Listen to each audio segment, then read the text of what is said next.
Bonjour à tous, c'est Esther Bassinga pour Bias Media. Alors aujourd'hui, on est en direct de la toute première édition du festival Fresh Woman. Fresh Woman, c'est une plateforme d'expression pour les femmes non blanches, notamment les femmes afrodescendantes, qui sont très souvent invisibilisées. Alors au programme, plusieurs choses. Il y aura des stands, des conférences, des ateliers, et ce sur plusieurs sujets comme la sexualité ou le racisme dans le cadre d'un emploi. Et évidemment, il y aura de la nourriture. Alors suivez-moi.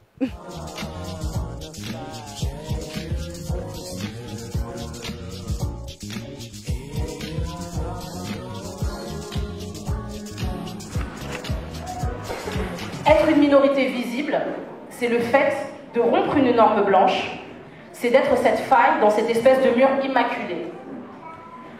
En ce qui me concerne, plus j'accédais à des postes à responsabilité, plus j'étais la seule femme noire dans mes environnements de travail. J'étais en quelque sorte une espèce d'accident industriel, si vous voulez. Et le taf, quand tu arrives à ce niveau de responsabilité, c'est un peu comme les Hunger Games. Apparemment, il ne peut en avoir qu'un. Alors du coup, on est avec Marie Da Silva. Marie Da Silva, est-ce que ça va? Ça va mieux. Puisque mon allocution est passée, donc ça va mieux. Du coup, ça vous a fait plaisir de venir au festival? Pourquoi c'était important pour vous? C'était important parce que justement, j'ai à cœur les personnes qui l'organisent, à savoir Dolores et Adiaratou. Et aussi parce que je trouve que c'est une formidable initiative.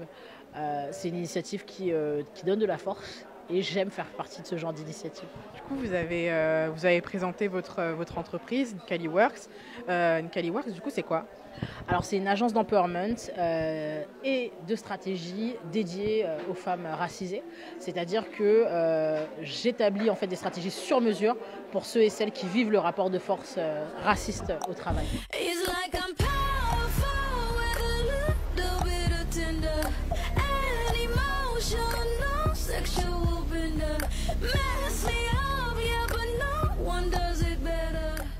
Ma mère, quand elle est arrivée en France, elle ne savait ni lire et écrire.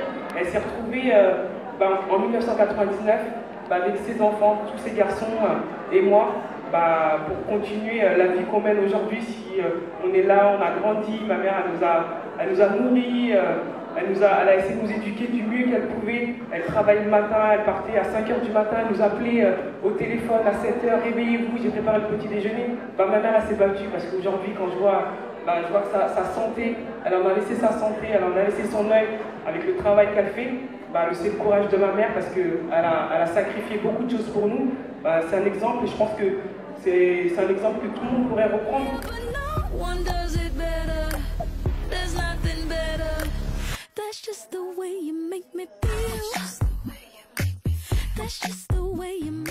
Entendu des gens qui nous disaient « Ah, mais vous, ou même les Chinois, vous faites des manifs, vous ne brûlez pas de voiture, vous au moins. » Donc, voilà. Et donc, c'est ce qu'on appelle le mythe de la minorité modèle. C'est ce mythe de cette minorité qui, on serait des bons immigrés.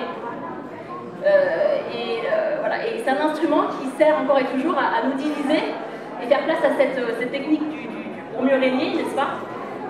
Et donc, moi, à cause de Smith, j'ai longtemps cru qu'il n'y avait pas de pont entre ce que moi je vivais comme racisme et d'autres personnes qui subissaient des discriminations.